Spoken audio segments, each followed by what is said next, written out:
आप सभी साईं भक्तों को मेरा कोटि कोटि नमन। ओम साईं राम।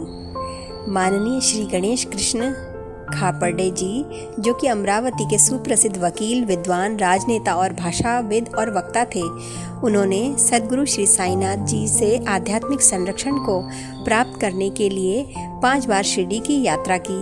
सन 1910, 1911, 1912, 15, 17 और 1918 में शिरडी में वे कम या अधिक जितने दिन भी उन्होंने बिताए, उन्होंने उन तारीखों पर नियमित रूप से अपनी दैनिक डायरी लिखी और यह डायरी उन्होंने अंग्रेज़ी भाषा में लिखी हुई है।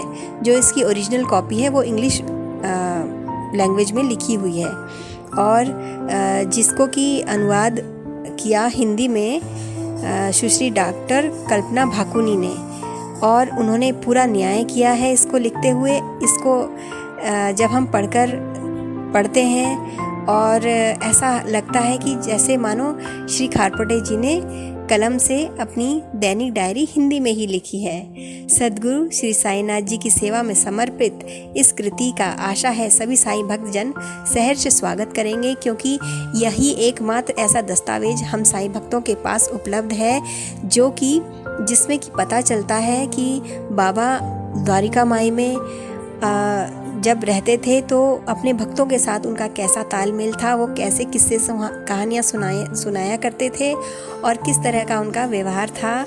और बाबा हम सब साईं भक्तों पर अपनी कृपा बनाए रखें, यही शिरडी डायरी आप सबके साथ शेयर करती हूँ। अब बात करते हैं उन दिनों की, 7 दिसंबर 1911 की। श्री खापर्डे जी लिखते हैं, मैं कल रात अच्छी नींद सोया। मेरा पुत्र और मेरी पत्नी का भीष्म के साथ मन लग रहा है। विष्णु भी यही है। हमने आज बहुत सारे लोगों को भोजन कराया और मैं इस जगह की नियमित दिनचर्या में आ गया हूँ।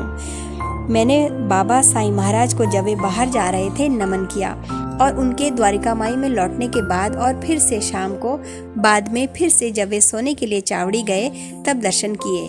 भजन पूजन कुछ कम था। हमारे शेष आरती से लौटने के बाद भीष्म ने और दिनों की तरह भजन किए और श्री ठोसर ने भी कुछ पद गाए। कुछ उनकी रचनाएं थीं और बाकी कबीर, दासगणु और अन्य की। दासगणु की पत्नी बया, जो पिछले साल यहीं थी, अब अपने पिता के घर है। हम लोग देर रात तक बात करने बैठे।